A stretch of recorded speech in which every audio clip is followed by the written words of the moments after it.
Trump understands he cannot coerce the Russians into accepting a ceasefire, and therefore Trump has accepted reality. So what he's very subtly doing is pushing the responsibility for the war and for dealing with Putin into the hands of the Europeans and the Ukrainians. The fact is that Trump likes Putin. Putin is his kind of guy. Putin is powerful. He's a first-class strategist, and Trump is someone who respects power. I know this is not a popular argument in the West. The Russians were trying to avoid a war. It was the Americans who had no interest in negotiating with Putin and avoiding this war.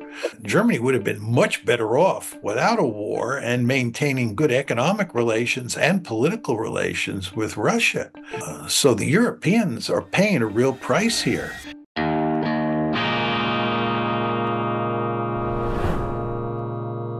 Grüezi miteinander, ganz herzlich willkommen und einen wunderschönen guten Tag, meine sehr verehrten Damen und Herren, liebe Freunde aus nah und fern. Ich begrüße Sie zu einer sehr speziellen Sondersendung von Weltwoche Daily, die andere Sicht, unabhängig, kritisch, zuversichtlich, auch im Angesicht des Tohuwabohus der internationalen Politik, aufgezeichnet am Dienstag, dem 19. August 2025, nur wenige Stunden nach dem Gipfeltreffen in Washington mit einer ganzen Corona europäischer Staatenlenker plus Präsident Zelensky, der NATO-Chef Rutte war dort und so weiter. Und wir haben heute einen eminenten Experten bei uns in der Sendung. Ich freue mich außerordentlich, ich fühle mich geehrt. It's a great honor, dass heute bei uns wieder dabei ist. Es ist Professor John Mearsheimer von der Chicago University, einer der meistgefragten Experten für Geopolitik und der einsame, für mich herausragende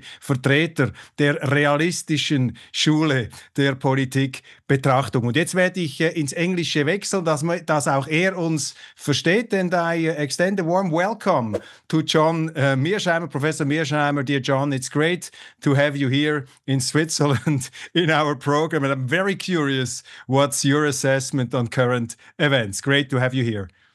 Thank you very much, Roger. It's a pleasure to be here. Thanks.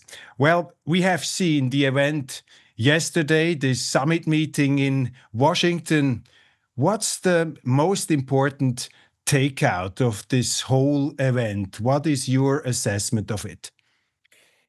The single most important impression that I take away from the summit is that you have the Europeans and the Ukrainians very close together on the key issues on the table.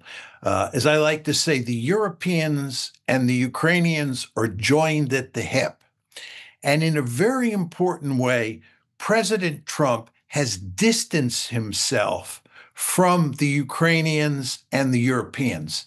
The meeting yesterday was really all about Trump trying to deal with adversaries, dealing with a group of leaders who disliked what he was doing.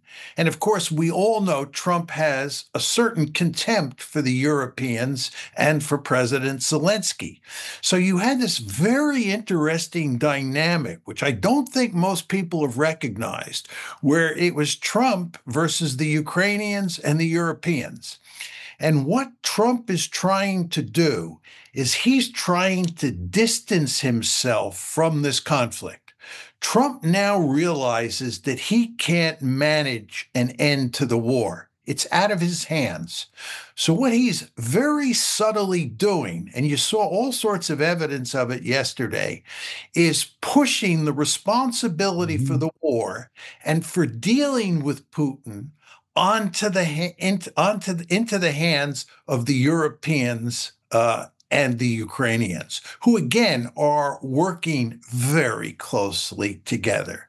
So I think there's a fundamental change taking place in terms of how the Trump administration approaches the Ukraine war. Why do you think that President Trump is not able to come up with a peace solution? Why is it out of his hands. The Americans are very powerful. This president is full of energy. Why his powerlessness in this case, in your eyes? Well, first of all, we want to distinguish between a ceasefire and a genuine peace agreement. And your question had to do with a genuine peace agreement. But let's just deal with a ceasefire as well while we are at it. A lot of European leaders and President Zelensky want a ceasefire. They want an immediate ceasefire, and they want it badly. The Russians simply refuse to move to a ceasefire. Trump understands he cannot coerce the Russians into accepting a ceasefire, and therefore Trump has accepted reality and said there's going to be no ceasefire. The Europeans and Zelensky refuse to accept that argument, and they keep demanding a ceasefire. But this is a waste of time because the Russians are not going to agree to a ceasefire, and Trump recognizes that. So a ceasefire is effectively off the table. And this brings us to the heart of your question, which deals with why Trump, who's the president of the United States and therefore is an incredibly powerful man, is unable to get a deal here, is unable, to be honest, to even get close to getting a deal. The answer is very simple. The Ukrainians and the Europeans on one side and the Russians on the other side have demands that are irreconcilable. Their demands are polar opposites. Just to give you an example, the big three Russian demands on the table are that, first of all, the Europeans and the Americans and Ukraine recognize that Russia has annexed the 4 oblasts in eastern Ukraine and Crimea. So in other words, we have to recognize that. The Ukrainians and the Europeans absolutely refuse to do that. The second big Russian demand is that Ukraine has to be a genuinely neutral state. That means that Ukraine cannot be in NATO, and there cannot be meaningful security guarantees from the West, especially the United States. The Europeans and President Zelensky categorically reject that Russian demand. The third Russian demand is that Ukraine be disarmed to the point where it does not have offensive military capability that can be used against Russia. The Europeans and President Zelensky categorically reject that demand. And in fact, what the Europeans have made clear is that they want to increase the fighting power of the Ukrainian military, not decrease it. Well, given these three Russian demands, which are clearly non-negotiable, and given the fact that the Europeans and the Ukrainians reject all three of them, how can you possibly get a deal? And the answer is you can't get a deal. And Donald Trump may be powerful, but there are limits to his power. He cannot coerce either the Russians or the Europeans and the Ukrainians into accepting a deal that he, Donald Trump, likes. So Trump has come to the conclusion, quite clearly, that there are limits to his power. And given that he can't force an agreement on the two sides, let's let them deal with the problem. In other words, let's let the Europeans and the Ukrainians deal with Putin. And of course, all of this means that this will be settled on the battlefield. So you would argue that there is no silver lining at the moment, that there is a negotiable peace. We will see, unfortunately, the end of this conflict on the battlefield. I'm sad to say that that's the case. I have yet to hear anybody put forward a peace formula that even comes close to satisfying both sides. I mean, the two sides, the Ukrainians and the Europeans on one side, and the Russians on the other side, are so far apart there is no way you can work out a deal. What President Trump wants to do is he wants to basically force Zelensky and Putin to have a meeting Yeah. where he's not present, where the two of them are present. And then they'll have another meeting, and President Trump will be involved as a moderator at that meeting. That's his ideal situation. But the question I would ask is, if you have a meeting between Presidents Zelensky and Putin, what good is that meeting going to do when they can't agree on anything? What are they going to talk about? A possible peace agreement? That would be a waste of time because they are operating on different planets. They just, don't agree at all. So there's no silver lining here. How do you explain that the Europeans and also President Zelensky don't see your argument? I mean, you have expressed it on many occasions eloquently. You have said, well, you would give the advice to the Ukrainian president, even though it's very bitter what he has to face, the best would be to take the deal right now, to side with President Trump, because if he continues to fight, this will be an even bigger disaster for the Ukraine. So how do you explain that these politicians insist so much on a strategy that you would say it's disastrous? Yeah, I think about this question all the time. And I'm tempted to say it's because the European leaders and President Zelensky are irrational and they don't pay attention to facts and logic. But I think really what's going on here is that they've convinced themselves that the Russians are in deep trouble. Uh, Mhm. they believe that Russia has severe economic problems, and those problems will only get worse with the passage of time. And furthermore, they believe that on the battlefield, the Russians are suffering enormous casualties. The Ukrainians are inflicting massive damage on the fighting forces on the Russian side. And at some point, the Russian army is going to collapse or it's going to want to stop the fighting. And if the United States continues to support Ukraine and the Europeans continue to support Ukraine, Ukraine will have a great deal of leverage in future negotiations with Russia. Again, because the Russian economy will be hurting and because the Russians will be suffering on the battlefield and because the Americans and the Europeans will be backing Ukraine to the hilt. I think this is the story that they tell themselves. But it's a remarkably foolish story. The sanctions have not worked as intended. And all this talk about secondary sanctions is a waste of time because the Americans have figured out that secondary sanctions aren't going to work either. Furthermore, if you look at what's happening on the battlefield, the Ukrainians are in deep trouble because they don't have enough manpower. It's not weaponry; it's manpower now that is their Achilles heel, and there's nothing the West can do to solve the manpower problem.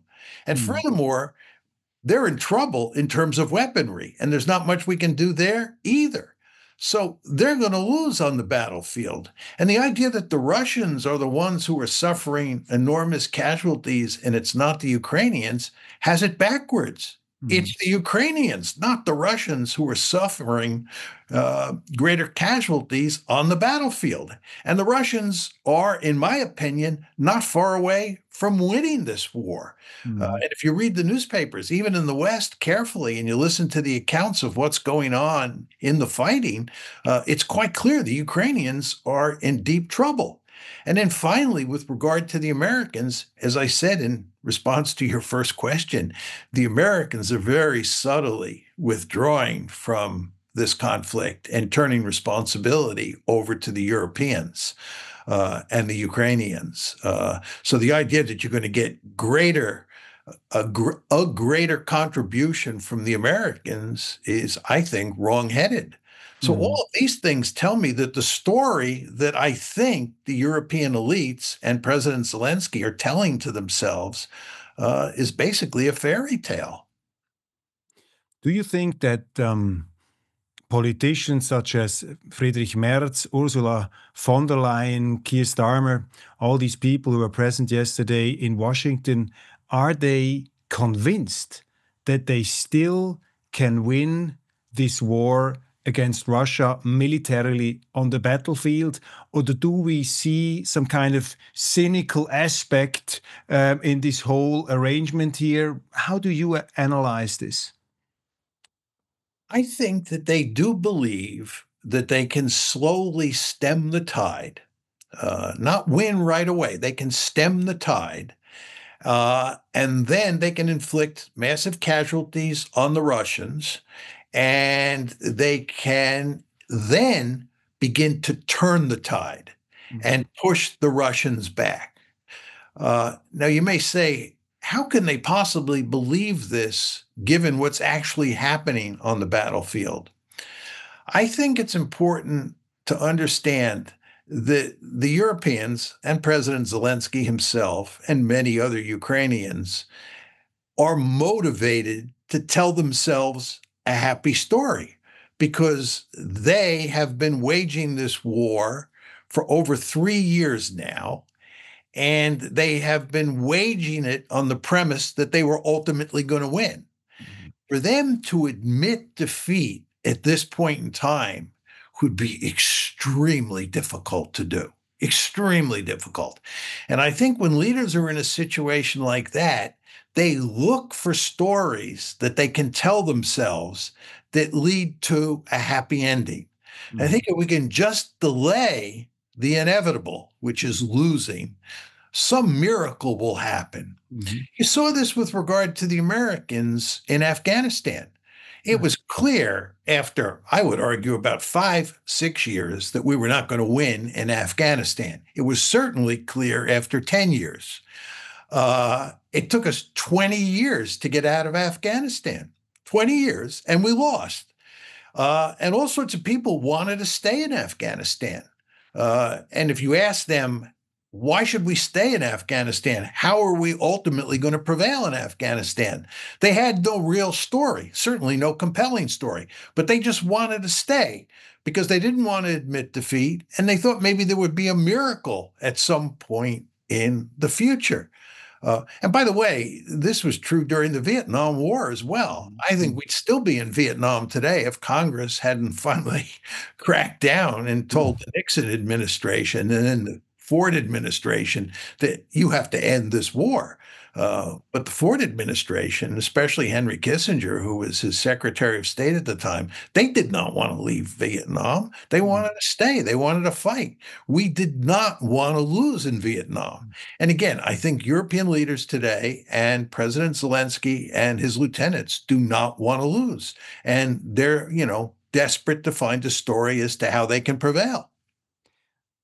We find ourselves in an absurd situation. On the one hand, we have seen in Alaska some kind of thaw between Trump and Putin, good atmosphere, well-mannered conversations. You could even speak of some kind of friendly exchanges. On the other hand, you have Europe, the European Union, one of the closest allies of the United States, building up piles of weapons and in preparation for a war against Russia. As you know, our experts here in Germany, also in Switzerland, say that Russia is planning an attack on NATO. We have to defend ourselves. And on the other hand, we have friendly relationship between the United States and Russia. I mean, how do you explain this absurdity of the whole situation?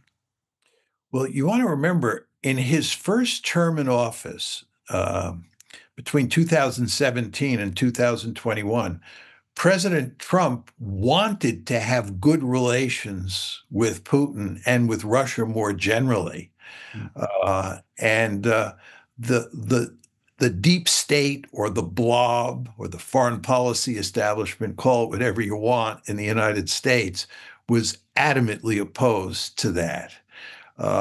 So what Trump did in his first administration is he fundamentally altered U.S. relations with China. You want to remember, it was President Trump who abandoned engagement with China and adopted a containment policy. The other policy, again, that he wanted to pursue was to have a rapprochement with Russia and actually to form an alliance with Russia against China. He completely failed. This time, he plans to go back to that issue and actually improve relations with Russia, and in particular with Putin. The fact is that Trump likes Putin. Putin is his kind of guy. Putin is powerful. He's a first-class strategist, and Trump is someone who respects power. He respects powerful people. If you show weakness around Trump, he'll browbeat you. He does not ever fail to take advantage of weakness. But when he's dealing with Trump, when he's dealing with Putin, he's dealing with a powerful actor in the system. And he understands that. And he respects Putin. He wants to have good relations with Putin. So that's really what's going on here. With regard to the Europeans, the Russophobia in places like Britain has historically been very great. Nothing's changed on that count. And the Russophobia in Europe since 2014 has been acute, and very little has changed with regard to that. To make matters worse, and this gets to the second issue that you raised, European leaders have to mobilize their publics to support European policy toward Russia and toward Ukraine. And the way you do that is you threat inflate. You paint this picture of a Russian boogeyman, of a Russian threat that has to be dealt with. You tell a story where Ukraine is the first line of defense. And if the Russians take all of Ukraine, as you say they are destined to do, they're then going to take territory in Eastern Europe, and they're eventually going to put their gun sights on Western Europe. This is basically like dealing with the Third Reich. This is like dealing with Adolf Hitler. The Russian army is like the Wehrmacht. And if we don't stop them now, we'll make the fatal mistake that Chamberlain made at Munich in September of 1938. This is the story that the elites tell. Of course, it's fundamentally at odds with the story that Trump is telling, and it's fundamentally at odds with Trump's behavior in Alaska on Friday. There's no question about that.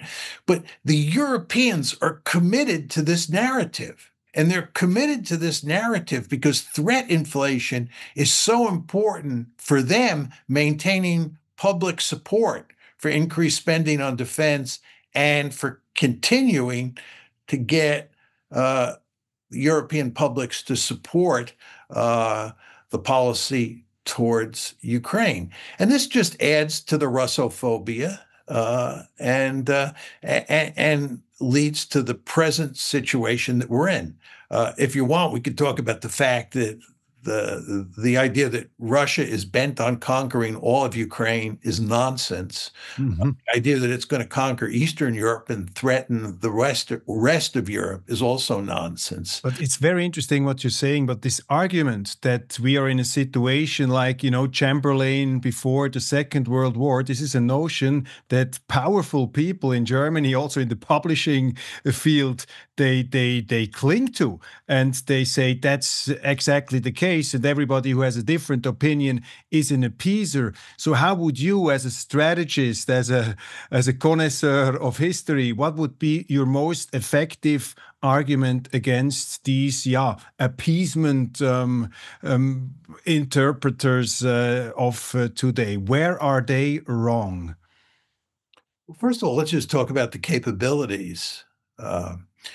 Russia has spent the past 3.5 years trying to expand its foothold in eastern Ukraine, and it has barely conquered any more territory than it had in 2022 in eastern Ukraine.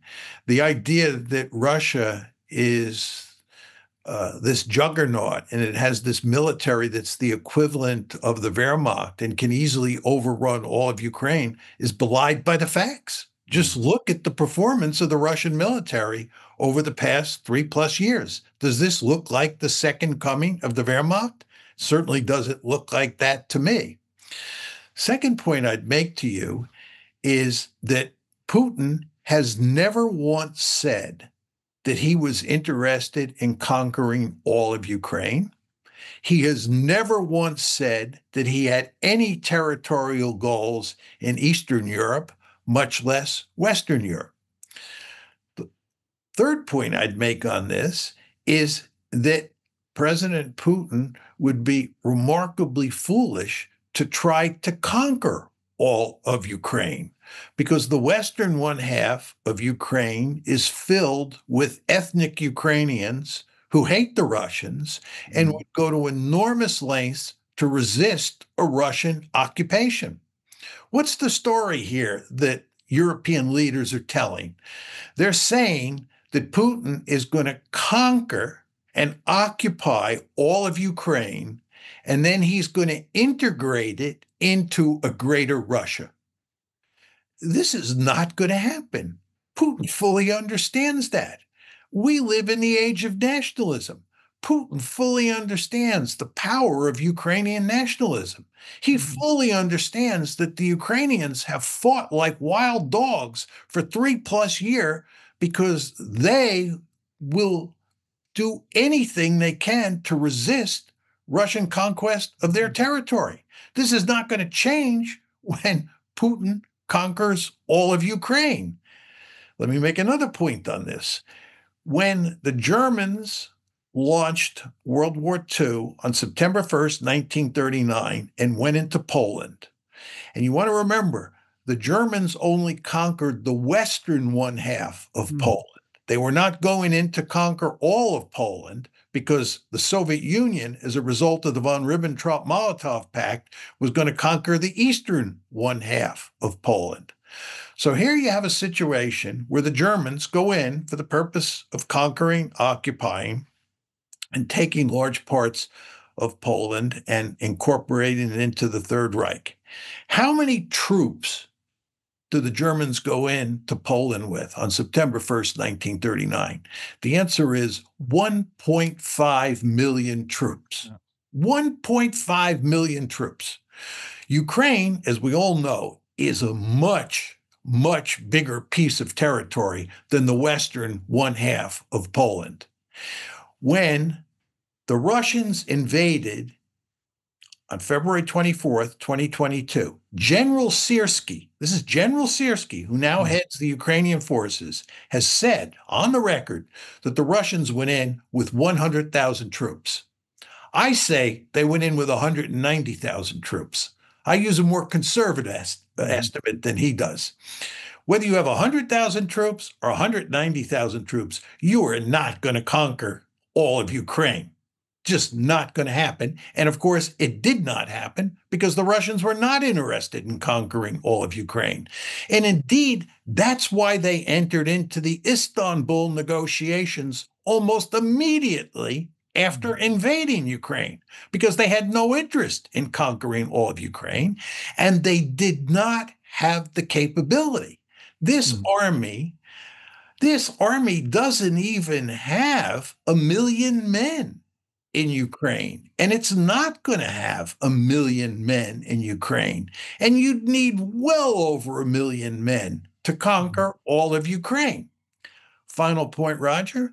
If they conquer all of Ukraine, the Russians will be in deep trouble. They will be dealing with a resistance from the Ukrainians that is incredibly difficult to neutralize. Therefore, they will be in no position to invade Eastern Europe, much less Western Europe.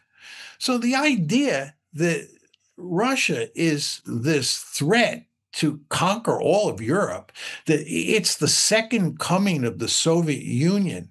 This is like May 1945, where the Russian army or the Red Army is in Berlin with hundreds of divisions and is poised to head for Dunkirk. Mm. It's a ridiculous argument. This is threat inflation of the worst sort, and it's what gets in the way of having a realistic analysis of the situation, and in my opinion, doing what is best for Ukraine. What we're doing now is not what's smart for Ukraine. It's foolish. It's just making a bad situation worse. Looking back at these 3 years of war from a Russian perspective, has President Putin achieved his goals? Are the initial interests and factors that he wanted to clear with this war, did he achieve that, or was this war, from the Russian point of view, a tragical error? Well, the question you have to ask yourself is, why did Putin start the war? And in my story, he started the war because he was profoundly committed to making sure that Ukraine did not become a Western bulwark on Russia's border.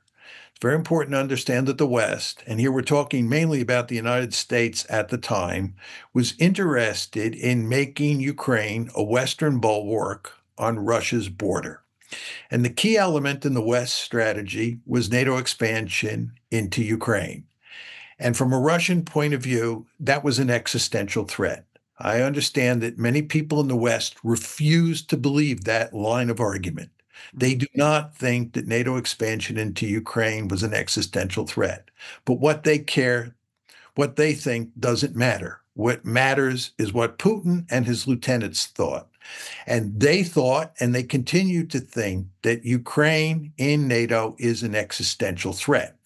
And they started the war, the Russians started the war on February 24th, 2022, for the purpose of preventing Ukraine from joining NATO. They have been successful in that regard. And furthermore, they worried about Ukraine becoming a serious military threat to Russia. And what has happened is that Ukraine is being turned into a dysfunctional rump state. And Ukraine in no way will be a threat to Russia moving forward, nor, as I said, will it be in NATO. So in the end, Putin will have achieved his principal objectives.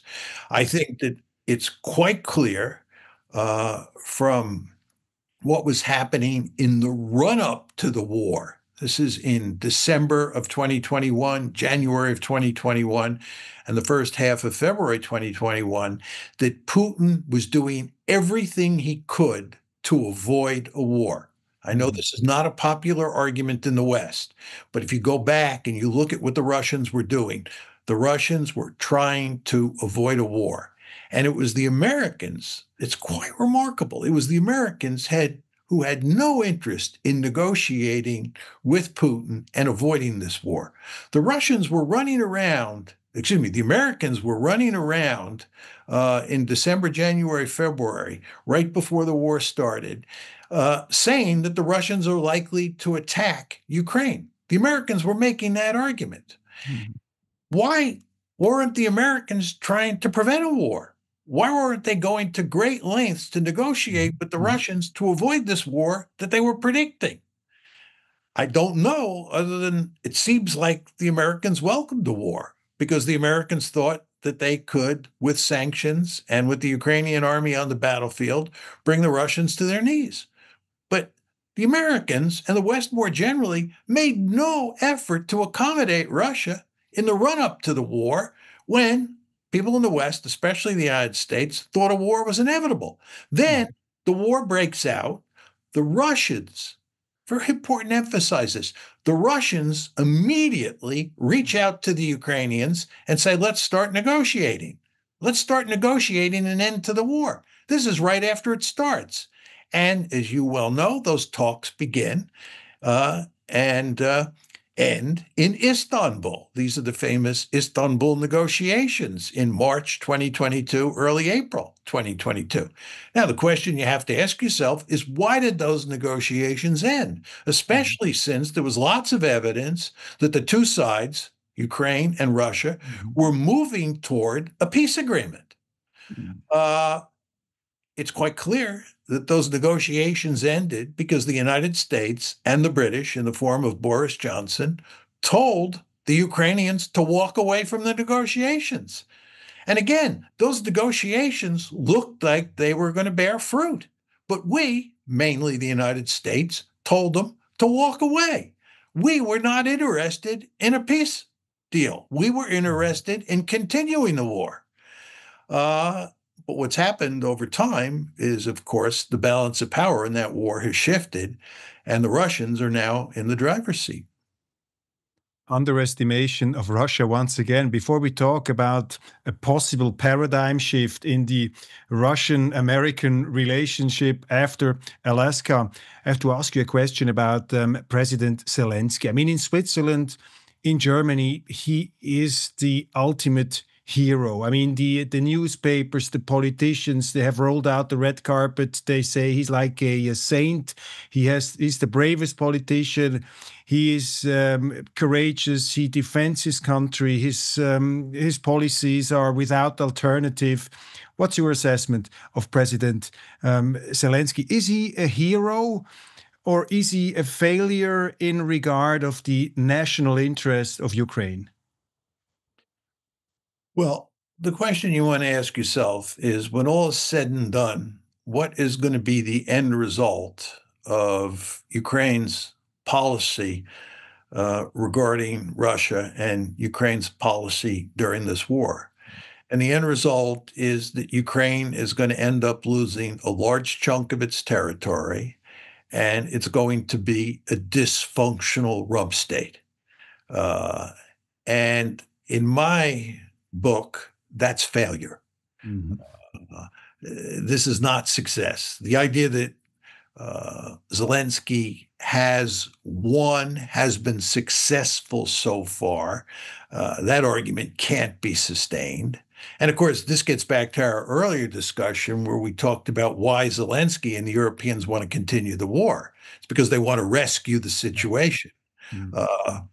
They're not going to rescue the situation. The situation is only going to get worse. The fact is that the Russians are winning on the battlefield, and there is nothing the Ukrainians can do to stem the tide and recapture that lost territory. It's not going to happen.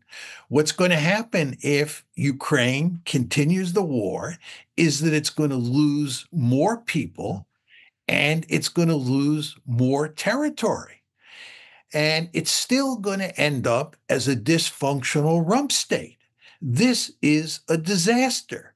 This war should have been shut down by Zelensky a long time ago. He should have told the Americans at the time of the Istanbul negotiations that he was committed to working out a deal with the Russians. Ukraine would be in infinitely better shape today if Zelensky had stuck to his guns and not listened to the Americans and Boris Johnson in April of 2022. And people like me have been arguing for well over a year now that the Ukrainians should cut a deal. They should accept the fact that they're going to lose some territory and that they can't join NATO, that Ukraine has to be a neutral state. I can understand why the Ukrainians don't want to do that. I fully understand. But we're talking here about what's the least bad alternative at this point. Not what's a great alternative. There are no great alternatives. What's the least bad alternative? The least bad alternative is to shut this war down, make sure you don't lose any more territory than you've already lost, and make sure you don't lose any more Ukrainians than you've already lost. But President Zelensky, with backing from the Europeans, refuses to accept my logic. and the logic that other people purvey as well. I'm, of course, not the only person making that argument, but people like me are certainly in the minority in Europe. And people on the other side, they think they control the moral high ground. They think the morally correct thing to do is to continue fighting. I think that if anything, the morally correct thing to do, as well as the strategically correct thing to do from Ukraine's point of view, is to end the war. But apparently that's not happening, at least diplomatically. I think it will end militarily, but not to Ukraine's advantage. So my bottom line here is that President Zelensky, who I fully understand is in an incredibly difficult situation, has nevertheless done a poor job of managing his country's national security. Also in a bad situation of his own making. I mean, how does the war end on the battlefield? I mean, it's interesting. If you look back, for example, in the First World War, and we look at the Germans who had no troops on their own territory in 1918, it was, interestingly, their generals. It was Hindenburg and Ludendorff who said we're actually collapsing on the battlefield. Of course, the home front was falling apart too, but then you get the backstab theory and everything, which they brought up. But somehow there, the German army broke on the battlefield, and then finally also the political situation fell apart, according to my knowledge. How will it happen in Ukraine? We see that there is some resistance from prominent politicians. For example, Vitaly Klitschko has said, well, we have to negotiate, even if we give up territory, that must be on the table. We see those polls, 76, 78% of the people are against continuation of the war. We see that many young men are leaving the country of Ukraine. How will it come to an end? What's your analysis of this? Yeah, very interesting question, Roger. Let me just say a few words about the German case and then use that as a stepping stone to talk about what I think is likely to happen in Ukraine. It's very important to understand that the German army launched a series of offensives in March 1918 and looked like it might win the war. Looked like Germany might win the war. This is in March 1918. And remember, the war ends in November of 1918, a few months later. So what happens? What happens is the German offensive ultimately fails. And at that point in time, the American army is coming into the fight in huge numbers, huge numbers of American soldiers are being sent across the Atlantic Ocean in the wake of a failed German offensive. So what this tells you is that the balance of power on the battlefield is shifting in marked ways against Germany. And Germany has been fighting since 1914. So this is an exhausted army that is now facing a shifting balance of power. And slowly but steadily, the Allies, with American forces coming to the fore, begin to make small gains against the Germans. So what's happening on the battlefield is bad news for Germany. The second point, and this is of great importance, is that on the home front, the blockade that the British and the Americans have put on Germany and on Austria-Hungary is really beginning to have a deadly effect. And many civilians are not only starving, they're dying. So the pressure on the home front to end this war is growing because of the blockade. So it's a combination of loss of support for the war at home, plus losing on the battlefield as a result of the Americans coming into the fight, that causes Germany to surrender before, as you said, Allied troops ever set foot inside of Germany. Now, let's fast forward to the case regarding Ukraine. Very interesting, yeah. What we want to do is focus on the battlefield and on the home front. Just to go to the battlefield, The Ukrainians are in a desperate situation on the battlefield by almost all accounts because they don't have enough infantry. They don't have enough infantry to cover the front lines. They can't thickly populate the front lines with infantry to hold off Russian attacks. So the Russians are able to penetrate the Ukrainians' front lines because they are so thinly manned. This is a disastrous situation, and the Ukrainians have no way of fixing it. And again, as I said before, there's nothing the West can do to fix this problem. So if you look at what's happening on the battlefield, the Russians, who are mobilizing more and more troops every month, in contrast to the Ukrainians, are clearly in the driver's seat. And the Ukrainians understand this. And you have large numbers of desertions. You have people who are refusing to go up to the front lines because they don't want to die in what they think is a hopeless cause, right? So in terms of the battlefield, it doesn't look that different from what was happening in Germany after the summer, or starting in the summer of 1918.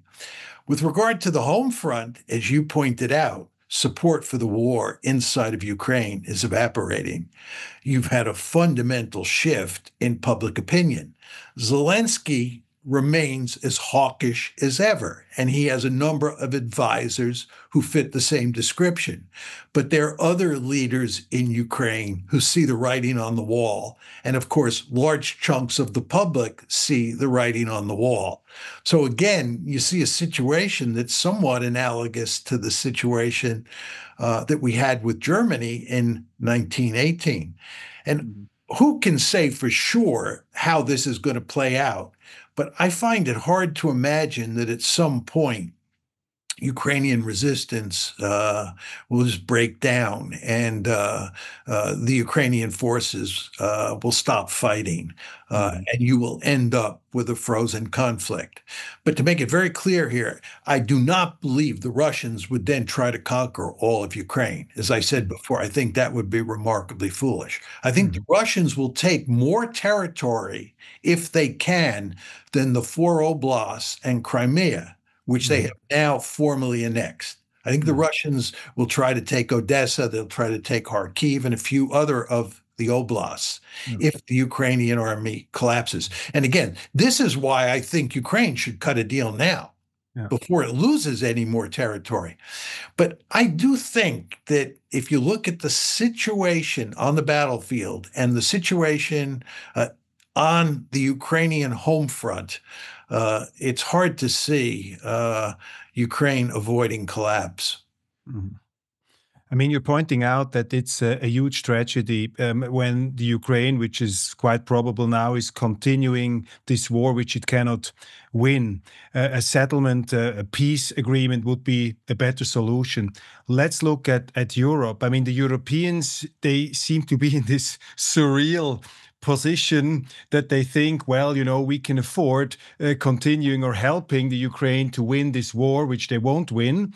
Now, can you explain what is the difference for Europe between a peace settlement diplomatically, as probably President Trump is proposing it, and what has Europe to lose if they continue this useless war against Russia, which they cannot win either? Because I think this sensitivity, what is at stake for the Europeans, is somehow not there. You know, they think they're making the brave thing, they do the moral right thing if they support Ukraine. They don't see it as you do in the light of national interest and, you know, clear-cut basic facts of life.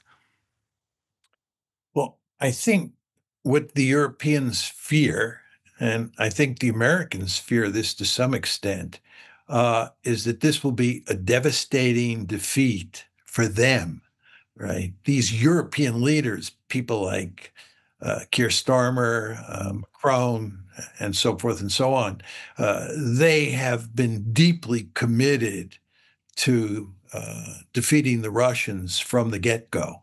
And this will be a humiliating defeat for them. And by the way, the same thing would be true for Joe Biden if he were still the president of the United States, because Biden was deeply committed to this war. It's much easier for Trump to walk away because he didn't start the war. And he's long argued that it was a foolish war.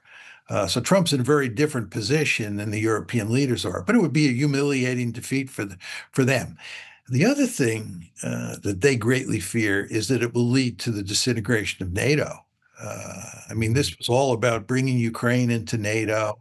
This war was, and it's really a case of NATO almost going to war against Russia. I mean, it was not technically a war between Russia on one side, NATO on the other, but it was almost a war between the two sides, and NATO's going to lose. And this is, I think, unthinkable to many people in the West. And it's one of the reasons that they're going to great lengths to prevent it from happening. So I think that's really what's going on here. By the way, with regard to Trump, not only does Trump not consider this his war, and not only does he constantly say that if he had been president, the war wouldn't have happened, but as we know, Trump has a lot of contempt for the Europeans, and he basically has no use for NATO. I believe that if NATO were to collapse tomorrow, Trump would be satisfied. Destroying NATO is not a high priority for him, but he has little use for NATO. He has little use for the Europeans.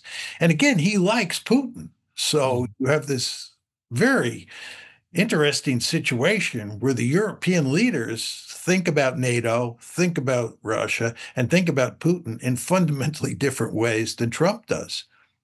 And probably it will play out this way, that these governments that have been represented yesterday in Washington will not be there in a short period of time, because there is also a growing number of Europeans who are fed up with this war, and they think Europe should have a better relationship with Russia. We should start to cooperate again, because the price Europe is paying, with this war, with all the sanctions, it's just too high. And this group of people yesterday in Washington might not be in charge in a quite short period of time. I agree with that. We haven't talked about this, and I actually hardly ever talk about it, but it's a very important point, and that is that the Europeans have suffered as a result of this war, mainly economically. If you look at the consequences of this war for Germany, Germany would have been much better off without a war and maintaining good economic relations and political relations with Russia. So the Europeans are paying a real price here. And by the way, I would note to you that you're in all likelihood going to get a frozen conflict here. You're not going to get a genuine peace agreement for all the reasons we talked about at the start of the show. But you get a frozen conflict. And that frozen conflict, in my opinion, means that you're going to have poisonous relations between Russia on one side and Ukraine and Europe on the other. So as Europe looks forward to how it's going to deal with Russia over time, I don't think you're going to have positive or good or cordial relations. You're probably going to have terrible relations, because the Europeans are going to want revenge. Not all of them, but some of them. The Americans are going to want revenge, and the Ukrainians are going to want revenge. And the idea that Russia is going to settle this war and everybody's going to live happily ever after, I don't think that's true. This is why I argue, Roger, that if you go back to that April 2008 decision to bring Ukraine into NATO. And Georgia. And Georgia as well. Yeah, again, you want to remember, in August of 2008, there was a war over Georgia on this very issue. Georgia was interested in joining NATO. This is in August 2008, after the April 2008 declaration that Georgia and Ukraine would become members of NATO. That did not work out very well. This is not working out very well.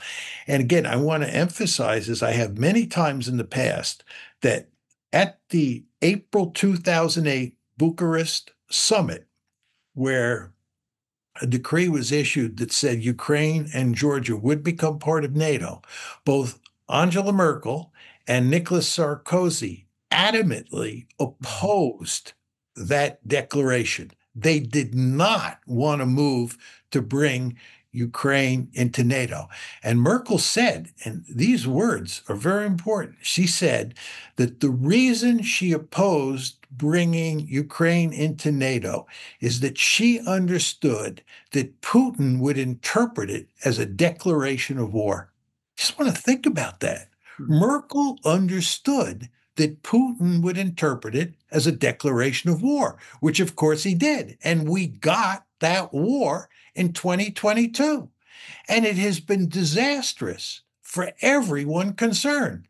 Most importantly, for the Ukrainians. This war is a total disaster for Ukraine. It's a catastrophe. But it has also been disastrous for the Europeans from an economic point of view more than anything else. And it's been disastrous for the Russians. The Russians didn't need this war. The Americans don't need this war. It's a foolish decision in the extreme that was made in April of 2008. And now there is an extremely interesting point I read in a Russian newspaper after the summit in Alaska. There was one of the prominent analysts and writers. He was arguing that the summit in Alaska was somehow a climate change situation in the relationship between Russia and the United States of America. And they wrote that this could be the beginning of the end of exactly this strategy you now described, the strategy of the United States of America of trying to strategically weaken Russia after the Cold War, you know, to poke the bear, to expand NATO ever closer to the Russian borders, even going into Ukraine, which is a very peculiar and special territory in the Russian mindset. So the Russians, they are somehow enthusiastic, or some of them, and they say, well, this is now a new beginning of a great relationship between Russia and the United States, this cordial summit in Alaska. Are these hopes justified, or do you think that after this short sun, there will be the winter again in the American-Russian relationship? Well, let's look a bit into the crystal ball. What are you saying? Well, I think that Russian enthusiasm should be qualified. And the reason is that Donald Trump is something of an anomaly in the United States. It's very important to understand that inside the American foreign policy establishment, the overwhelming majority of people, this is inside the American national security establishment, the overwhelming majority of people think about Putin and think about Russia and think about Ukraine the way most Europeans do.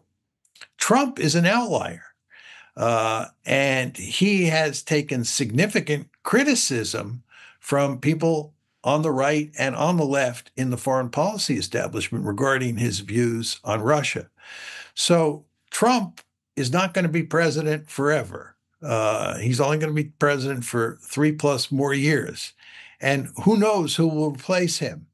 But there are Republicans like Lindsey Graham who are extremely hawkish on Russia. And there are many Democrats who are extremely hawkish on Russia.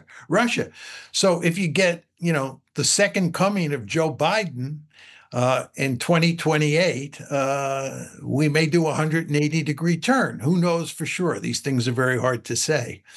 But if I were the Russians, I would not bank on having good relations with the United States forever.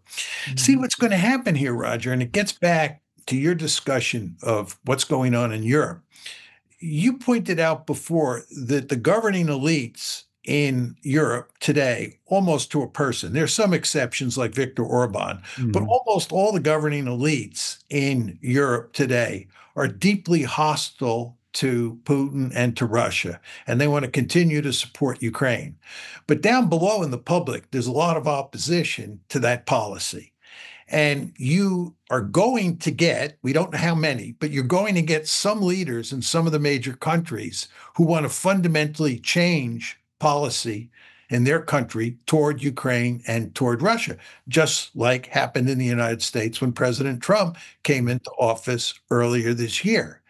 So you have in the future in Europe a very fluid situation coming in terms of how the leaders think about dealing with Russia. And what I'm saying to you is that you're going to have a similar situation in the United States.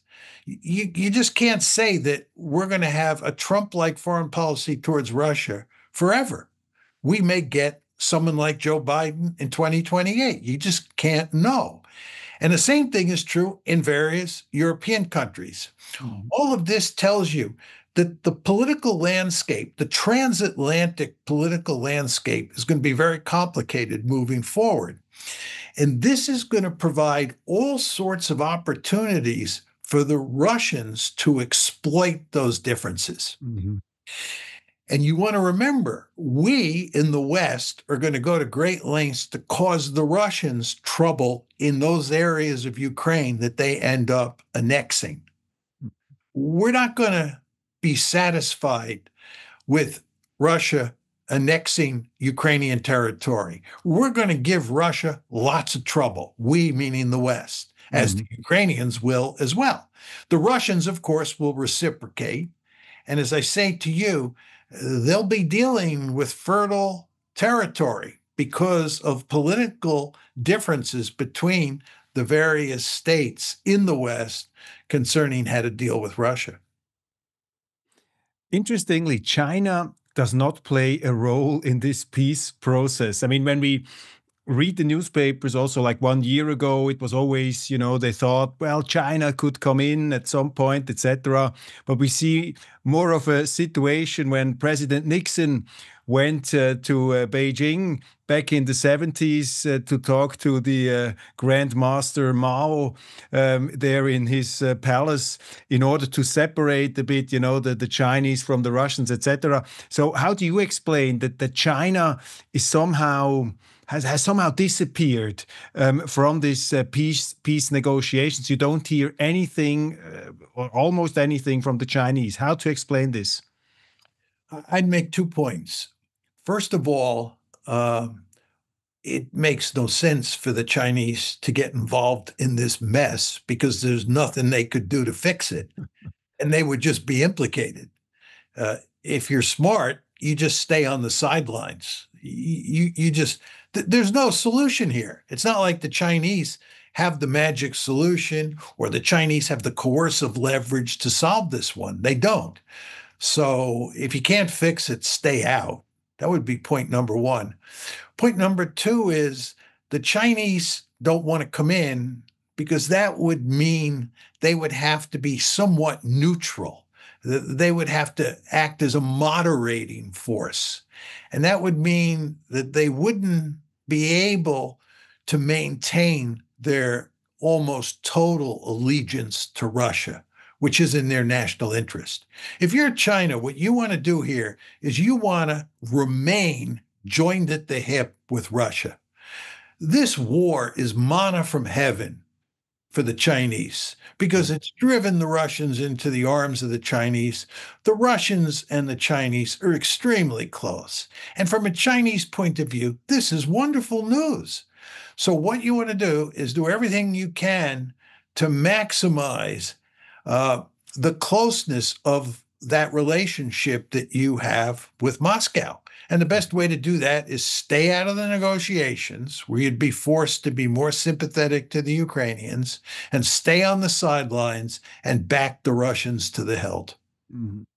Now, if I look at the American president, and I'm quite impressed what he does, also his diplomatic activities, his engagement, bringing in Putin, taking him out of the leprous station of world policy, rehabilitating him, legitimizing him somehow. He gets criticized for that. But still, diplomacy comes back, talk to each other. He tries to talk to the Europeans, etc., etc.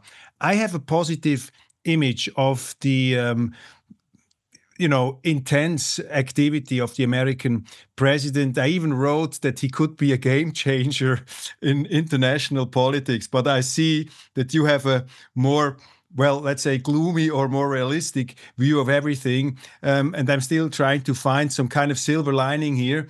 What do you make of President Trump's foreign policy? Do you see it as erratic? Do you see it as inspiring? What's your assessment of that?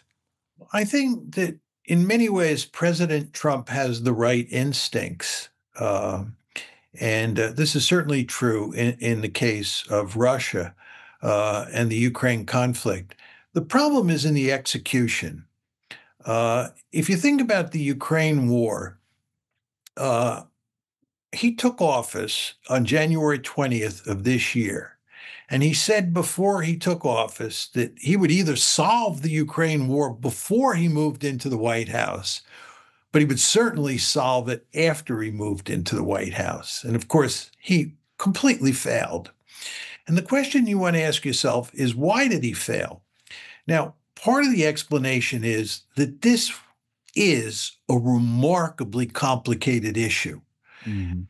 Nobody could easily solve this problem. I think, Roger, if they put you and me in charge on January 21st, it's not clear we could have shut it down. Mhm. It's that tricky. But the fact is that Trump thought that he could do it without studying the issue carefully and managing the issue carefully. Trump tends to fly by the seat of your pants. He tends to think that he's a genius. He doesn't need much advice, and he can just deal with these problems rather easily because of his talents. And that's a remarkably foolish way to think about these problems, uh, especially the Ukraine war. And then if you look at who he relied on to help him solve this problem, he mainly relied on Steve Witkoff. Steve Witkoff is a real estate mogul from New York City. He has no experience in diplomacy. He does not know that much about foreign policy to begin with. Uh, and furthermore, not only that, but he assigns Witkoff three portfolios: the Iran portfolio, the Israel-Palestine portfolio, and the Ukraine portfolio. Mhm. So you have this guy Witkoff, who doesn't have a lot of experience, doesn't have a lot of knowledge, dealing with three problems, three really huge problems, doesn't have a lot of staff, and it's Witkoff and Trump who together, think they're going to do this Mhm. and who think they're going to get the job done. And obviously, that didn't work out very well at all. So I think if you look at President Trump's performance on Ukraine, I think he had good intentions, but he just failed to execute. It was interesting that he said yesterday he first thought it would be a very easy conflict to solve, but now he realized it's probably the most complicated one, which is an honesty which is quite rare in those circles. Now, to sum and to end our conversation, many thanks for your precious time. And we talked about these big Leviathan countries, these big behemoths. Now we have to talk finally about the very small country, which is Switzerland. We have to survive in this jungle of these predator countries all around us since many, many years. Switzerland has to do that. And of course, in our country, the discussion circles around Swiss neutrality. As you probably know, Switzerland has somehow pushed a bit aside its neutrality in the war, in the Ukraine war. We participated in the sanctions. There is a political debate now whether we should fully implement neutrality again in Switzerland. Could you say something from your perspective as the eminent expert on realpolitik? I mean, what's the worth of a neutral country like Switzerland in today's world? Is that still a precious value?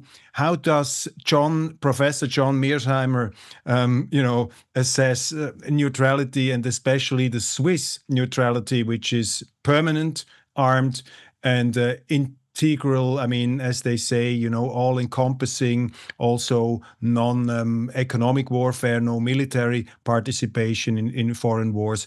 What's your take on that? Well, I would point out, as you well know, that neutrality has served Switzerland very well in the past, and that Switzerland was neutral during World War I, when Imperial Germany was the most powerful country in Europe, threatened to dominate Europe, and was effectively a next-door neighbor of Switzerland. Then came Nazi Germany 20 years later, and again, Switzerland was neutral, and it managed to survive without much trouble. And of course, then came the Cold War, with the Soviet Union on one side and the United States on the other side. And Switzerland was neutral, and it survived very well, thank you. What's the situation today? Is there an Imperial Germany out there? Is there a Nazi Germany out there? Is there a Soviet Union out there? Of course not. What's the threat? What's the strategic threat to Switzerland? There is none. So my initial inclination is to say there's no reason to abandon neutrality.